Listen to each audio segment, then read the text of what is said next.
Hello, everyone. Thank you for joining today's webinar. We will be discussing the outlook and upcoming changes in Canadian importing today. And these topics have been highly requested as folks prepare for what's in store with the CBSA Assessment and Revenue Management, otherwise known as CARM Release 2. And as we know, CARM is not the only thing shaping Canadian imports. So we will also be covering major air and ocean freight trends today and hearing about how trade policy might be shaping supply chains. So there's a lot to cover. I would like to thank you all for joining us today for this important update. And with that, let's get started. My name is Anna Garant. I'm a senior marketing manager for customs brokerage at UPS Supply Chain Solutions. And it is a great pleasure to host this webinar and introduce our fantastic speakers today. We are joined by Penny Moulton, who is the Director of Customs Brokerage and Compliance at UPS Supply Chain Solutions Canada. Also joined by Ana Barrera, who is the Director of Public Affairs in Canada, as well as Andy Kalamatianos, Freight Forwarding Division Manager for Canada. So thank you for all of our speakers for being here today and sharing your insights. I want to hand it over to you soon. Before that, we have a couple of administrative updates. So first of all, this meeting is being recorded, and this recording will be made available for everyone who registered after the event, and it can also be found from ups.com/supplychain. We encourage participation on these calls and want to ensure that your questions get answered. So please use the Q&A feature at the bottom of your screen to submit your questions. We'll do our best to take the questions during this call, but in case there's something we don't get to during the call, we might follow up with you afterwards to make sure that your questions get answered. Next, for legal purposes, I'm going to read the following message verbatim, and then we can get ready to start. So this presentation is for informational purposes only. It does not constitute legal advice. Please consult with your own legal counsel for such advice. Do not rely on this information without performing your own research. All right, so with that done, we can head over to the agenda for today. So packed agenda, we'll talk about air and ocean freight market updates first, then hand it over to hear about trade policy and public affairs. So we'll touch on digital trade, trade negotiations, and forced labor. And then we have trade compliance updates from CBSA. So we talk about CARM, CBSA audits, and forced labor again from a compliance perspective. And then if there's time at the end, we'll do some live Q&A. And in case not, we will get those questions answered otherwise. So with that, I will hand it over to Andy to kick us off. All right. Good morning, everybody. Glad to meet everybody remotely. I'll take you through a couple of air and ocean updates for this morning. Let me take you on a journey of the last 3 years that I'm sure everyone has experienced in this industry. So we all know what happened in the beginning of 2020. Unfortunately, we got the news that there was a pandemic, or there was a COVID pandemic starting, which prompted a lot of things in the world. Obviously, a shutdown in many parts of the world, government assistance kicking in for many businesses and obviously consumers. And obviously travel took a large hit at the time, and passenger traffic, which we all know a lot of the air cargo moves on passenger traffic on the belly hold of that of an aircraft. So passenger travel demand dropped significantly during the COVID pandemic. And obviously with it, the belly capacity plummeted.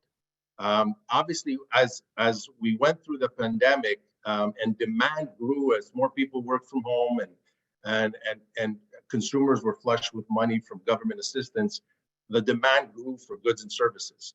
And as that happened, obviously with not a lot of aircraft in the air, a lot of the airlines decided to now invest in cargo, all cargo aircraft. So you had a lot of the airlines, especially in Canada, like Air Canada, going into the all cargo market, taking existing passenger aircrafts and obviously upgrading them to now move cargo only. And they've done this investment, and they've obviously stayed in that space since then. And so they did this to meet the cargo demand. And obviously air freight demand went through the roof, as we all know. But as we saw in the middle of 2022, we started to see obviously a downtick in the demand. Obviously, at that time, inflation had kicked in, and obviously government programs had ceased. And so now with inflation in it, it drives consumer behavior. So demand was down, and obviously air freight demand is down as the economy is starting to slow down. So capacity growth started to exceed demand probably around October 2021, but we're still below pre-pandemic levels. And capacity projections continue to show growth into this year in 2023, probably grow about another 11%. And obviously with more travel, everybody started traveling again last year. We obviously forecast more travel for 2023, and the summer season kicking in the next month or so. We'll see a lot more capacity coming to the market as well this year, which will allow shippers to have a lot more choice again between using an express versus an economy type service in air freight because of the many trade lane pairs they'll have at their access. So in 2022, air cargo demand per IATA declined 8% year over year, and is forecasted to further detract about 4% in 2023. Obviously, due to these macroeconomic conditions I've been telling you, and the toll it's taking on consumer spending. So we all know consumers, when they don't spend, obviously companies tend to have high inventories, which is happening. And that's what's driving, procurement managers not buying as quickly as they want to. And obviously, this is driving the air freight market, as we see over in the trend there in the slide, driving it downwards. Our prediction, our forecasts show that as inventories start to get lower and lower in the first half of this year, we possibly should see a recovery in the back half of 2023. Next slide, please. Switching over to ocean freight, similar story. We started to see a downward pressure on rates starting in Q2 of 2022 and continuing throughout the year with no end in sight as volumes increased in many trade lanes, especially out of China, where we saw the government implement a zero COVID policy, prompting a lot of production and factory shutdowns. Thankfully, that has ceased in the last few months, and China is kind of opening up again, where I know a lot of importers are bringing their product in from. But ocean rates continue to fall. We do expect to see a modal shift from air to ocean as that continues. And obviously, I'm sure everybody has heard in the industry, blank sailings have dominated the ocean industry as carriers are looking to remove capacity and cost while trying to maintain their levels, their rate levels. Asia to North America blank sailings and service cancellations have removed about 30% of total capacity each month since September of 2022. In January alone of this year, 38% of the capacity has been blanked from the market. We do expect further erosion of the ocean freight rates in the first half of 2023. In addition to dwindling demand, carriers have invested in larger vessels that they ordered many years ago that is coming into the market, which will add to the capacity, unfortunately, in the second half of 2023 and into 2024, which will put more pressure on the rates. Finally, we may be seeing the bottom of the rates. Just recently, we noticed that the general rate decreases have started to get lower and lower and less than what we've seen in the past few months. So we may be at a point where we're reaching the bottom, hopefully, to get more stability in the market. But again, we forecast that we won't see a recovery in the rates probably till the back half of the year. Next slide, please. So fast forward to today, where are we today? I think as an importer and as a customer, prices are expected to stabilize relative to the market and what we've seen in the last few years and all the volatility. We're starting to see more stability in the market right now from an air and ocean perspective. And shippers that prefer to have more of a fixed cost versus a variable cost month to month may start considering working with their freight forwarder to look at maybe fixing a rate for a longer term. So that is something to consider. Jet fuel prices, I mean, they've been very high, obviously, over the last few years, but we have seen a softening in the fuel prices over the last little while, but it's still they're still elevated, when you compare it to pre-pandemic. When we look at capacity growth, as I mentioned, capacity projections continue to grow for air freight as well as ocean freight for 2023, and obviously with the summer season coming in, belly capacity will definitely increase and give shippers and importers a lot more availability and options. And I talked about the freighter conversions that started during the pandemic to make up for the demand. We're starting to see a lot more airlines now pulling back on that and not investing in freighter conversions anymore. So that's kind of really stabilized, and we don't see much growth in that space. And finally, from a supply chain diversification, COVID disruptions have ceased a little bit, especially out of China. So our findings indicate that customers are continuing to face supply chain disruptions with little clarity on when that's going to end. And many customers have either begun or intend to diversify their sourcing to include countries other than China, because a lot of them, unfortunately, were impacted by some of the shutdowns that happened in China. So more and more companies are looking to source from other countries, and Southeast Asia seems to be a trend where more and more companies are looking to find suppliers, and as well as U.S. and Canadian small and medium-sized businesses are looking to nearshore, meaning bringing more of their supply base back into North America, and also Mexico, which is obviously very close to their businesses. So these are some of the updates I wanted to share today. I'll flip it over to my colleague Anna for the next section. Thank you, Andy. Good morning and good afternoon, everyone. I'll have the pleasure of talking to you today about trade policy and a quick public affairs update on the Canada side. So I'll touch first on digital trade.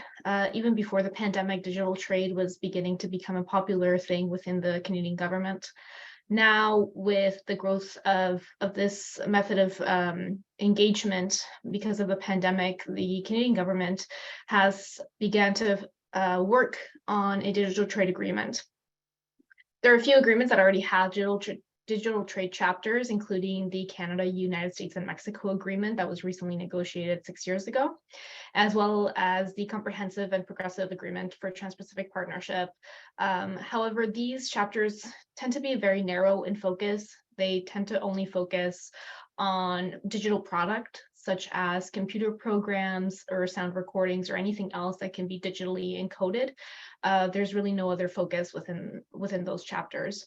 So now we've seen a new trend kind of arise because of the pandemic, where countries are having dedicated digital trade agreements. The best example of this is the recently signed UK-Singapore digital trade agreement, where there are additional chapters besides just digital products to go towards artificial intelligence, privacy and security, as well as digital inclusion.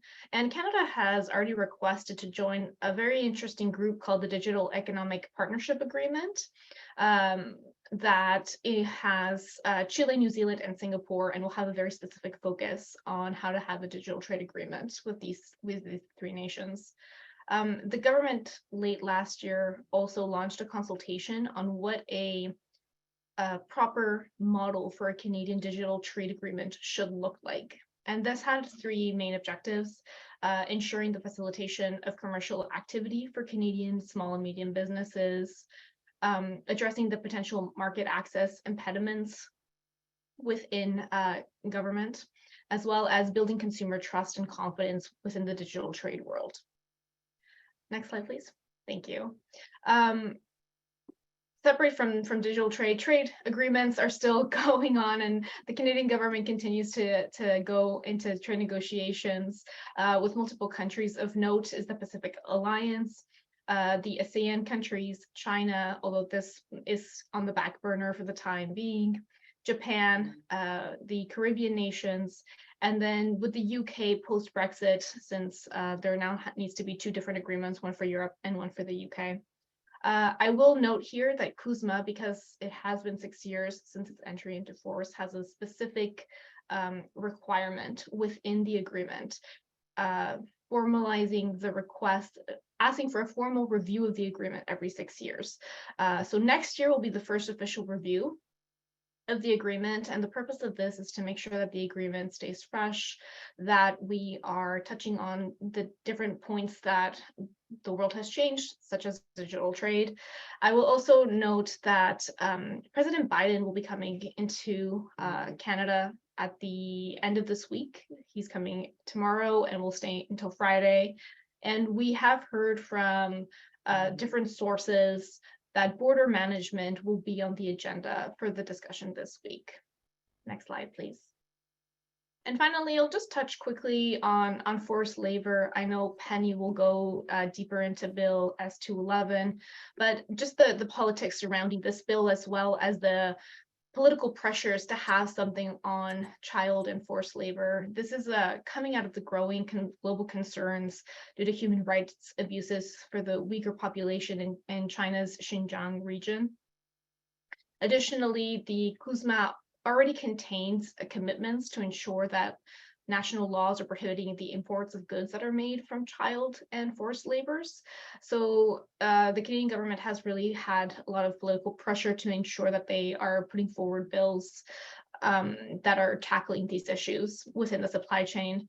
Therefore, Bill S211 aims to take on these issues. This, I will note, is a Senate bill and not a government bill. And so there's still a lot of concern and confusion around how this bill will impact the supply chain. But I think Penny will touch on that in a little bit. So over to you, Penny.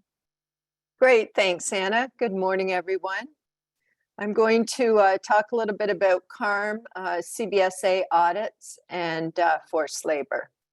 So we'll start with CARM. CARM stands for CBSA Assessment and Revenue Management, and it's mandatory for all commercial importers into Canada, including NRI companies. So if you're an NRI or a commercial importer, you must register in the CARM Client Portal. The person that registers in the CARM Client Portal will be the business account manager. Once you're registered, you will then assign another person to be the business account manager. Because if for some reason one of the business account managers leaves and you only have one in the portal, then you actually have to contact CBSA to gain access to the portal since somebody's already registered in it. And also just once the business account manager is registered, you can then assign user accesses to other people within the company. And you'll also be able to delegate access to your service provider. And your service provider will require the access to the portal. So release 1 is in effect now. And that's given you the opportunity to register in the portal. Those of you that register now you're able to see your transactions and your statements of account. And it's important that if you are registered, you'll see there is an option that you can make payments directly to CBSA. I just caution that you do not make any payments until release 2.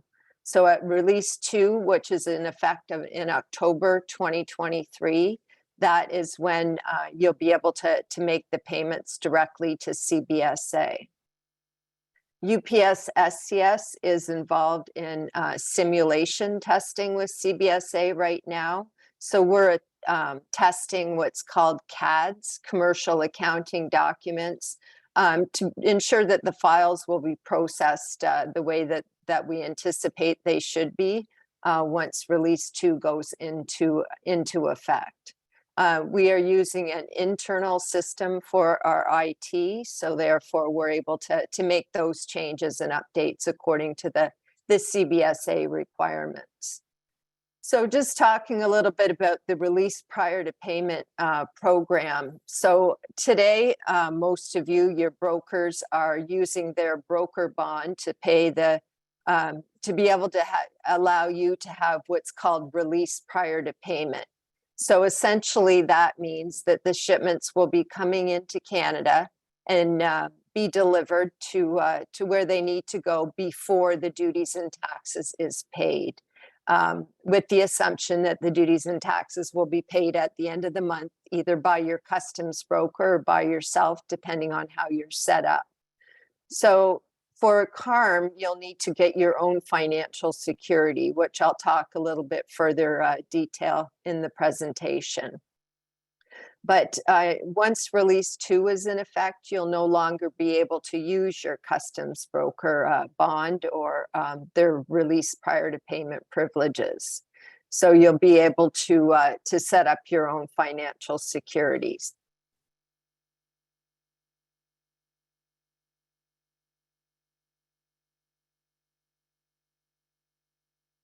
So financial security can either be a cash security, a customs bond, or customs are also looking at some legacy security forms. So more to come on that part of it. But if you determine that you want to get a cash bond, what you do is you take 1 month worth of data, and then you take the highest monthly accounts receivable, and that's the amount that you would need to post for your cash bond. A customs bond, or otherwise known as a surety bond, is you take a year's worth of data, and then you take your highest monthly accounts receivable, divide it by 2, and that's the amount you would need to get your bond for. The minimum for a customs bond is $25,000, or the maximum is $10 million. I know that a lot of you are looking to get your CARM bonds now. October is coming upon us fairly quickly. Unfortunately, there's still some open items that CBSA have, and we need answers to those things first before we can move forward with the CARM bonds. But one thing that I will say is CBSA have put forward some regulatory changes. And we're waiting for those to come through. One of the requirements is today a wet signature is required, and we're trying to move away from the wet signature.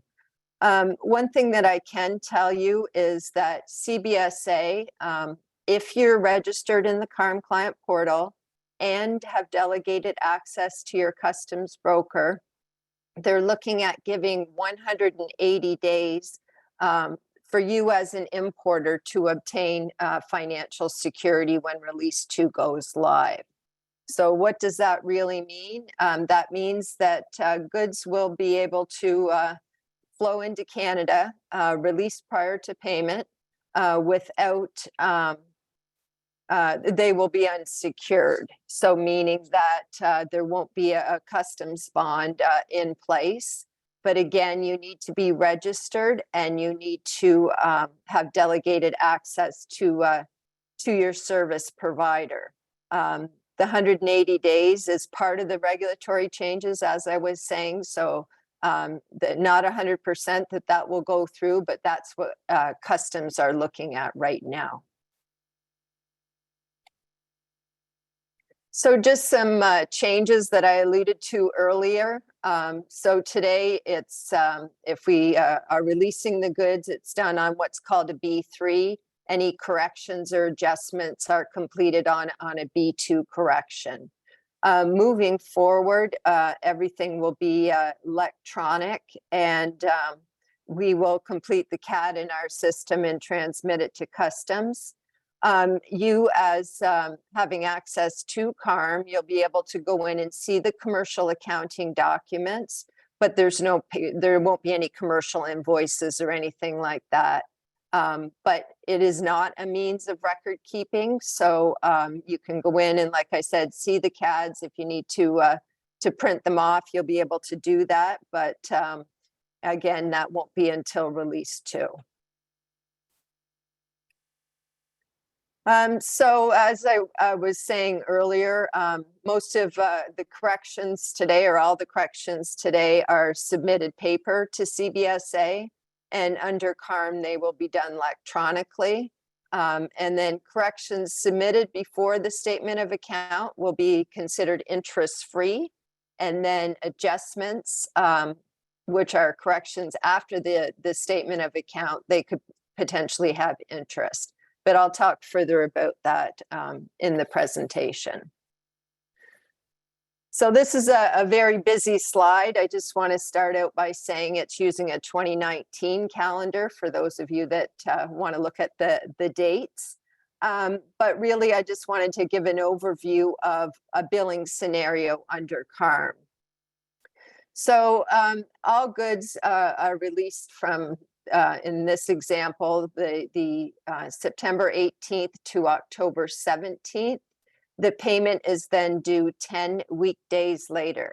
And I want to point out weekdays because potentially one of the days could fall on a statutory holiday, and you would need to make sure that the payment was made before the statutory holiday or interest would be applicable. In this example, goods were released September 19th, September 21st. The CAD is then due 5 business days later, and that's not changing. That's the way it is today. The B3 is due 5 days later. There's an AMP penalty issued on October the 9th, and then there was a posted debit adjustment October the 16th, and then there was a credit adjustment and then a correction. And again, the statement of account was issued on the 25th. The statement of account is always issued on the 25th of every month, and it's really a moment in time. So meaning if there's anything done after the statement of account, if there's a correction or an adjustment done before the payment due date, it will be up to you, the importer, to make those changes to your payments. I know that some importers are looking to say they don't want any corrections or adjustments done after the statement of account is issued for that reason, that they don't have to manually make the changes or the updates to the amount owing. Today, interest stops when the payment is received, and under CARM, the interest is stopped when the debit adjustment is posted by CBSA. So in other words, that means that the interest will stop once the file is posted. So everything's a version in CARM. So version 1 is when the CAD was done first and the goods were released. If there's a correction or an adjustment, that would be version 2, etc. All through the life cycle and the history of the commercial accounting document. In the bottom of this screen, as you can see, these are what's called F-type goods release. So those are CLVS commercial goods. And in this case, or moving forward in CARM, it will be a calendar month. So in this case, shipments are released September 1st, and then the commercial accounting document for all the courier low-value shipments, the CAD is submitted always on the 24th, and then it's part of the SOA that's issued on the 25th. Goods that are in the CLVS stream can still be released by the courier without you having to give them delegation access in the CARM Client Portal. And then your customs broker would then do the CADs for those shipments, similar to the way they're doing them today. The one thing I also wanted to point out here is CBSA will have access to all the data and the information. So if your shipments are coming in the courier and maybe today they're not always getting completed on time for whatever reason that might be, the paperwork isn't with the shipment, or you need updated paperwork, or whatever that might be, you'll probably be getting, or you will be getting AMPS penalties for those low value shipments not completed timely. And obviously for the high value shipments, you will automatically get penalties for those not accounted for within the 5 days. So just some key takeaways. Make sure you're registered on the CARM Client Portal. And delegate access to your service provider, and just make sure that your shipments are completed timely. And you can look at your statements of account in the CARM Client Portal. You can actually view them today. But again, you don't make any payments until Release 2 is in place.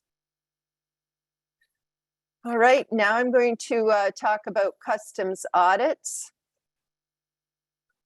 And CBSA will audit companies on origin.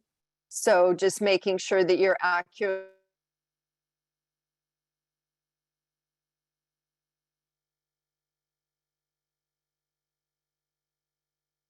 declaratively U.S. origin, but making sure that you're using the right origin. And from a valuation standpoint, making sure all the duties and taxes are paid appropriately. You know, if there's any assists or anything like that that needs to be added to the value of the goods, make sure that that's included. And then from an HS classification, making sure that your HS database is up to date.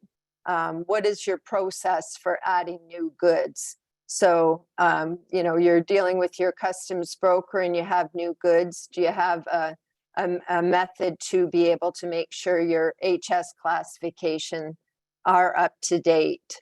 Non-compliance with CBSA regulations may result with monetary penalties being applied. And obviously, audits can result in penalties and/or increased exams.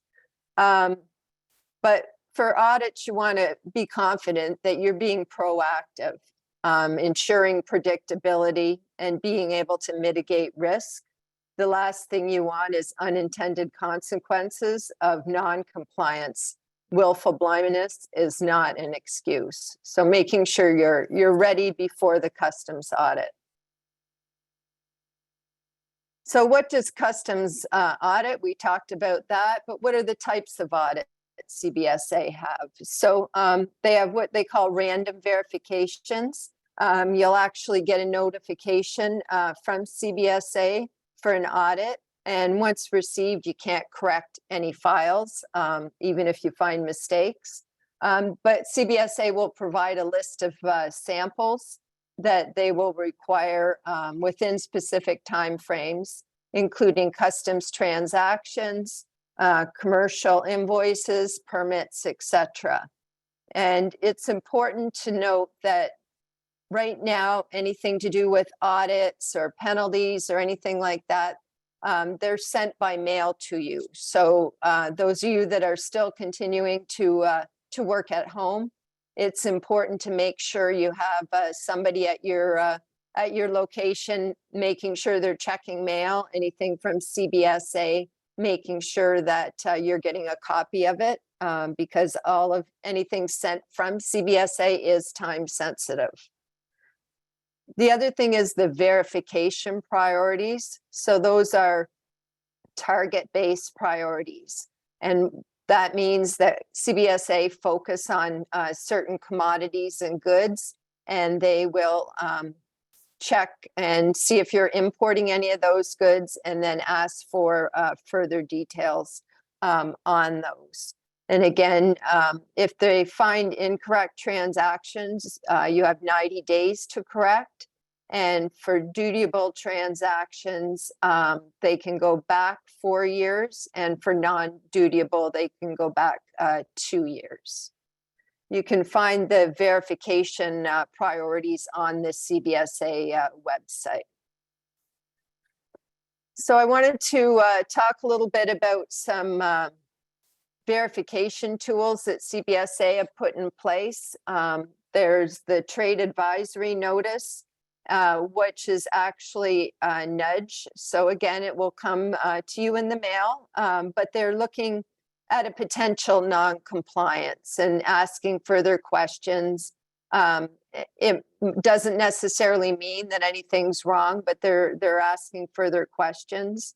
And there's no monetary assessment issued as a result of the TAN.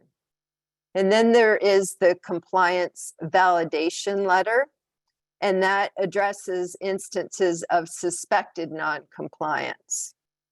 And it is accompanied with a letter from CBSA, and you have to respond to CBSA within 30 days. And then there's the directed compliance letter, and that addresses instances of known non-compliance, and it would be accompanied by a monetary penalty. So it's important, again, to make sure you've got the processes in place.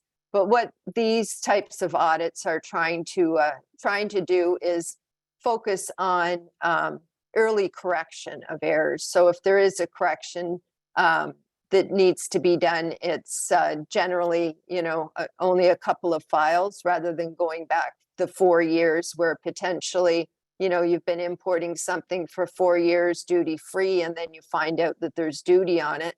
That obviously affects your overall bottom line, and not a place anybody wants to be. So this is trying to mitigate that potential risk of that occurring. So what does customs? It's important to be proactive, having the process in place, ensuring compliance is cheaper than CBSA discovering an issue during an audit, and then making sure that you have less AMPS penalties, fewer customs delays, and less time spent during a CBSA audit. So what you can put in place are internal and external controls. You could have audits, do a pre-audit, so to speak, making sure you've got everything that you need for your shipments. So is there somebody at your business making sure that what was declared to customs and what you actually paid the supplier is the same value? And if it's not, what are those discrepancies? Why is there a discrepancy? Maybe you need to do corrections with CBSA. So just asking yourself those questions and checking that out. So you want to be able to prevent avoidable penalties, and making sure that obviously less cost is a shorter customs processing time and gives you a greater competitive advantage. We'll talk a little bit about forced labor from a CBSA standpoint. So just customs have in the process of reviewing and updating what's called D9-1-6, and that's goods manufactured by prisons or forced labor. So just want to make sure that if CBSA feel that they're suspecting forced labor or something like that, they're going to request further information. So they could potentially come to you as the importer to get further information. But if you're dealing like with a third party, you might not have the contact to be able to contact that person. CBSA will contact that third party directly to get further information. And if the failure to provide the documentary evidence when requested by CBSA will result in CBSA relying on the information that they have, and potentially they could prohibit the goods from coming into Canada. And obviously that's a huge impact to your overall supply chain, causing a negative effect. But making sure that you have done your due diligence, and making sure that forced labor or prison labor is not part of your supply chain. So Public Services and Procurement Canada put this together, and they are where they're finding that potential forced labor. It's mostly, in most cases, it applies at the beginning of the supply chain. So just they made or completed an analysis, and as you can see from the analysis, some of the goods that are ranked overall in the supply chain, So rope, cable, chains, and fittings is actually #1 rate, but at the end of the day, it's 0.05% of the overall value, percentage of the overall value. So just again, understanding your supply chain, making sure you know where everything is from, and making sure you have processes in place to ensure that forced labor is not involved. And with that, I will turn it back to Anna. Thank you so much, Penny, and thank you, Andy and Anna, as well, for just an extremely insightful presentation. I also want to give a shout out to our compliance professionals in the background who've been taking questions very diligently in the background. There's been a lot of detailed questions about CARM. So at the end of this presentation, we'll also share contact information. If you still have more specific questions about your business, you can get in contact with Penny's team, specifically about CARM setup or how it applies to your business. But there's a couple of kind of general questions that I thought we could take live here, Penny. So Sure. The first question is, why do I have to delegate access to the CARM Client Portal to my customs broker? So you'll need to delegate access to your customs broker. So the goods will be able to release, but they will not be able to account for them and complete the commercial accounting document without delegation access. So without that, your goods will get released, but there will be no commercial accounting document to be able to be completed.